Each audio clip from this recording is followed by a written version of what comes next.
फिर यह पत्रकार बंधु, आगामी बिहार विधानसभा का बिगुल बन चुका है। ये IMIM बिहार ने प्रेस के माध्यम से प्रदेश कार्यालय किशनगंज से दिनांक 11/6/2020 को बिहार के 22 जिलों के 32 विधानसभा क्षेत्रों की प्रथम सूची जारी कर दी है। आज हम आपके माध्यम से 18 चिन्हित विधानसभा क्षेत्रों की दूसरी सूची जारी कर रहे हैं। विभिन्न जिलों में संगठन विस्तार और सर्वे का काम जारी है।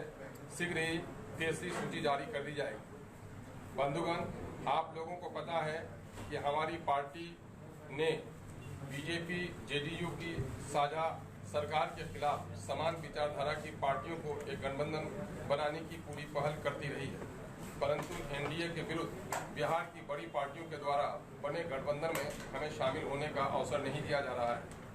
ताहम इस संबंध में किसी निश्चित निर्णय के बाद आपको इसकी सूचना दे दी जाएगी। समय आ गया है कि बीजेपी JDU की सांप्रदायिक और निकम्मी सरकार को हटाने के लिए बिहार की जनता को जागरूक और संगठित किया जाए।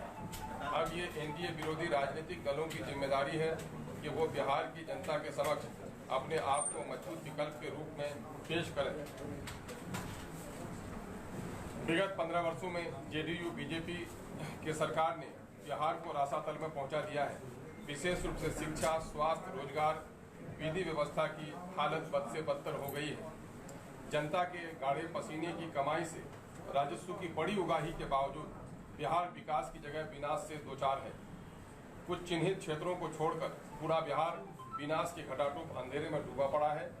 नीतीश कुमार के खोखले विकास के दावों का पोल तब खुला जब कोरोना महामारी में लाखों गरीब मजदूर पलायन कर बिहार वापस आए और सरकार ने रोजगार का वादा किया, परंतु आज वही लाखों गरीब मजदूर अपने राज्य में रोजगार से महरूम होकर वापस जा रहे हैं, जहां आज भी कोरोना महामारी का खतरा मौजूद है।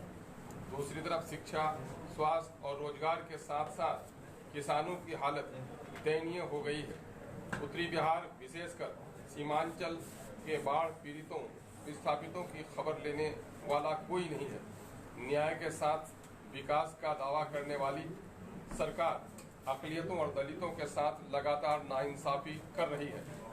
विकास के मुख्य धारा में जोड़ने के बजाय नीतीश कुमार RSS के एजेंडे के अनुसार 3 तलाक, NRC, NPR, mob lynching, Urdu भाषा को शिक्षा से अनदेखी करने का अमल करते रहे हैं, जिससे मुस्लिम अल्पसंख्यकों में गहरी नाराजगी है। बिहार को विशेष राज्य का दर्जा दिलाने का सपना दिखाकर नीतीश कुमार ने बिहार की जनता का बार बार वोट लिया है, जबकि केंद्र और राज्य में NDA की सरकार है। फिर भी विशेष राज्य का दर्जा न दिलवा पाना बिहार की जनता के साथ बड़ा धोखा करने का काम नीतीश कुमार ने किया है, जिसका जवाब आगामी विधानसभा चुनाव में बिहार की जनता अपने वोट के इस्तेमाल के जरिए से देगी। जिन क्षेत्रों को हमने चिन्हित किया है वह है कोचाधामन, किशनगंज विधानसभा क्षेत्र, बहादुरगंज विधानसभा क्षेत्र, ठाकुरगंज कस्बा, अररिया, नरपतगंज, छातापुर, प्राणपुर, जाले, दरभंगा शहरी क्षेत्र, सुगौली, भागलपुर, गया, पूर्णिया, धमदाहा, बीरो, मनिहारी। हम लोगों ने 32 सीटों की सूची पहले जारी की है। ये 18 सीटों की सूची आज जारी कर रहे हैं। इस तरह हमारी पार्टी ने 50 सीटों की सूची अब तक जारी कर दी है और ये हम आपके माध्यम से ये संदेश बिहार की जनता तक पहुंचाना चाहते हैं। ठीक है, जितने भी सीटों पे आपने उम्मीदवार उतारा है, अधिकांश मुस्लिम बहुल है, कोई खास नहीं है क्या इस बार? नहीं, शायद आपने इन 32 सीटों के बारे में सही तौर पर अध्ययन नहीं किया है।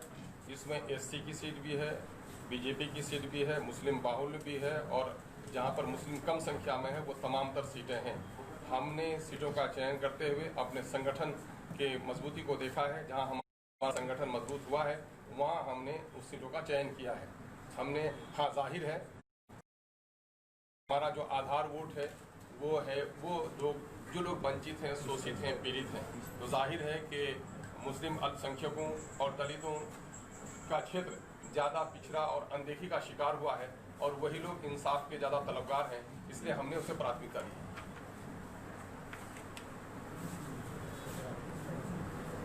इनसे हमारी पार्टी की पॉलिसी रही है कि JDU भाजपा की ये निकम्मी और सांप्रदायिक सरकार को उखाड़ फेंकने के लिए बिहार में कोई एक ऐसी पार्टी है जो तनहा ये लड़ाई लड़ सके। गठबंधन जरूरी है। गठबंधन के लिए हम पहल करते रहे हैं। जदयू भाजपा के खिलाफ जो भी गठबंधन को शामिल करने के लिए, उसमें शामिल होने के लिए दिल दरवाजा दोनों हमारा खुला है। एनडीए में लोजपा भी है, आपने लोजपा का नाम नहीं दिया है। लोजपा बिहार का सवाल, लोजपा बहुत कम तादाद में है वहाँ पर, लेकिन असल जो ये थी कि गठबंधन को अगर वो तोड़ते थे तो उनको इलेक्शन में जाना चाहिए था, लेकिन उन्होंने वोट लिया गठबंधन के नाम पर, सेकुलरिज्म के नाम पर और भाजपा विरोधी वोट लिया। लेकिन बड़ी चालाकी के साथ 20 महीने में ही उस गठबंधन को तोड़ पर उसी भाजपा के गोद में चले गए, जिसके बारे में उन्होंने कहा था कि मिट जाऊंगा मगर भाजपा में न जाऊंगा, यानी उल्टी चाटने का काम नीतीश कुमार की सरकार ने किया है। तो इसलिए ये निशाने पर है, मेरे निशाने पर नहीं बल्कि पूरे बिहार की जनता के निशाने पर अगर कोई है, गरीबों, दलितों, वंचितों, किसानों के निशाने पर अगर कोई है न तो नीतीश कुमार की ये गठबंधन जो ठग पर आधारित है, ये गठबंधन निशाने पर है। तो आप लोगों के ये आरोप लगा रहा है गठबंधन कि आप लोग वोट काटने की रणनीति बना रहे हैं किसी खास पार्टी को फायदा पहुंचाने के लिए। देखिए, अब सवाल ये पैदा होता है कि वो हमेशा से ये रीत रही है कि जब कोई भी विस्थापित ताकत रही है उसके विरुद्ध जब भी बात उठी है। 1857 में हमारे लोग आज़ादी के लिए लड़े थे तो हम उसे आज़ादी की तहरीक कहते हैं, अंग्रेजी उसे बगावत कहते हैं, है ना। तो ये शब्द वो इस्तेमाल अपने मन के मुताबिक करते हैं। हम बिहार की जनता को न्याय और इंसाफ दिलाने की लड़ाई लड़ रहे हैं और मैं उन लोगों की बात कर रहा हूँ जिनके साथ इन्होंने जुल्म और नाइंसाफ़ी की है।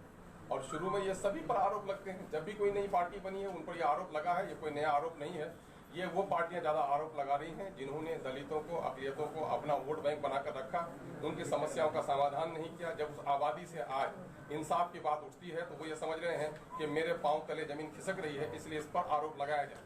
जिस तरह आपने देखा होगा कि आसाम में पिछले दिनों में कांग्रेस की AUDF पर जो बदरुद्दीन अजमल साहब की पार्टी है यही आरोप लगा रही थी, बल्कि कह रही थी कि भाजपा फर्स्ट एनिमी हमारी AUDF है।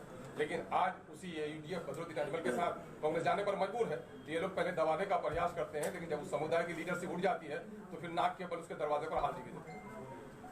क्या पप्पू यादव के साथ भी गठबंधन हो सकता है? वो एनडीए का विरोध कर रहे हैं। जदयू भाजपा के विरुद्ध जो भी ताकत आए उसको एकजुट करने का प्रयास है। पप्पू यादव से परहेज नहीं है, ये कह रहे हैं। यकीनन है कि भाजपा और जदयू के खिलाफ जो भी लड़े उसको साथ होना आप लेने से परहेज कर रहे हैं। नहीं, परहेज का मसला नहीं है। मामला है कि हमारा सबसे पहला टारगेट है जदयू भाजपा की सरकार को उखाड़ पे फेंका जाए। उसके लिए जो भी लोग आए साथ में आना चाहिए। तो इसके लिए अजीब इत्तेहाद के साथ आप लोग जाएंगे क्या? आरजेडी के साथ और जो महागठबंधन? भाई हम लोगों ने तो दरवाजा अपना खुला रखा है, दिल भी खुला रखा है। हम लोगों ने साफ कह दिया है ना। ये अब उन बड़ी पार्टियों की जिम्मेदारी होती है वो किसको किसको साथ लेते हैं। क्योंकि मामला ये है कि जो लोग अपने आप को आज महागठबंधन की बात करते हैं वो भी दलितों की, अक़लियतों के मसाइल की पूरी लड़ाई नहीं लड़ पाते हैं, बल्कि कहीं न कहीं एनडीए वगैरह जो नाइंसाफ़ी करती है उसका कहीं न कहीं हिस्सेदार बन जाते हैं, कहीं कहीं मुँह चुप्पी साध लेते हैं। इसलिए वो लड़ाई धारदार जब तक नहीं हो सकती है जब तक कि उस समुदाय के लोगों की शमूलियत उसमें नहीं हो।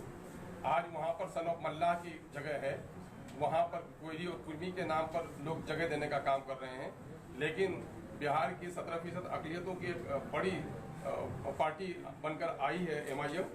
अभी तक उसको साथ में नहीं लिया जाना, अब उसके नियतों का मसला है, हम तो उसकी बात नहीं कर सकते। ऐसी योजना है जिसमें ओवैसी को वर्चुअल रैली करेंगे बिहार में?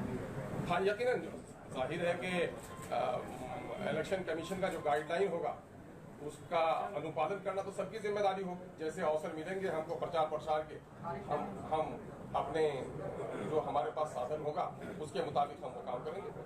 प्रभारी है बिहार में महागठबंधन से बातचीत हुई है क्या किसी पार्टी से, कोई ऐसा कांग्रेस से या आरजेडी से किसी से बातचीत हुई है? हम हर तरफ पहल कर रहे हैं सर, और हमें जो दिख रहा है फिलहाल कि ये लोग हमारी कभी हक में बात नहीं करें और हमारे हक में कभी साथ नहीं दिए। जिसको जस्टिस अख्तर उल इमान साहब ने कहा हम पे सिर्फ इल्ज़ाम लगाते हैं और हमें साथ लेने के लिए ये लोग अभी तैयार नहीं। हम चाह रहे हैं कि हम उनके साथ जाते हुए बीजेपी और नीतीश कुमार की जो सरकार है उसको गिराएं।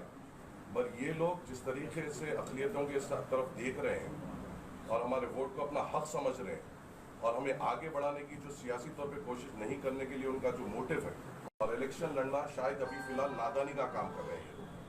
मजलिस बहुत सीरियस तौर पे इस इलेक्शन में, बिहार के इलेक्शन में आएगी। असदुद्दीन अवैसी साहब के कई रैलीज यहाँ पे होंगे। तमाम मजलिस के MLAs जो हैदराबाद में हैं वो पूरे यहाँ पे डेरा डाल कर बैठेंगे और हम एक बड़ी ताकत से आपके बिहार में इलेक्शन लड़ेंगे और हम ये आपके और बड़ी तरीके से साबित कर देंगे कि मजलिस नजरअंदाज करने वाली जमात नहीं रहेगी। शायद ये इलेक्शन में आप लोगों के सामने ये बात हो रही है, मगर इनको वक्त पे एहसास हो जाएगा कि मजलिस को साथ लेना इनकी ज़रूरत बन जाएगी। वो काम हम यहाँ पे करेंगे। आप लोग लगातार उम्मीदवार उतार रहे हैं और वहाँ पे भी कोई ऐसी बात नहीं हुई है। मिलने की बात कर रहे हैं, आप लोग सुन रहे हैं, खुद मिल नहीं रहे हैं, आप मिलने जा नहीं रहे हैं। मतलब आप उम्मीदवार उतार चुके हैं, बात फिर कहाँ बनेगी?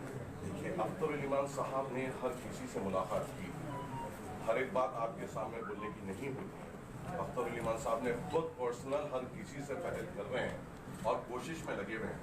हम अभी भी मायूस नहीं हैं, हम हर किसी के साथ जाने तैयार हैं जो बीजेपी की मुखालिफत करता है, मगर हम इतने भी कमज़ोर नहीं हैं कि कोई हमें अगर हाथ ना दे तो हम अकेले अपने पाँव पे नहीं खड़ सकते। और बात बनती है तो सीट पे जो उम्मीदवार उतार रही है, बिल्कुल, हम वो टाइम पे फिर बातचीत करेंगे। वक्त भी नहीं है, हमने लिस्ट अनाउंस की है, कैंडिडेट्स हमारे दिमाग में है और हमने वो लिस्ट अनाउंस की है जहाँ पे हमारा संगठन मजबूत है।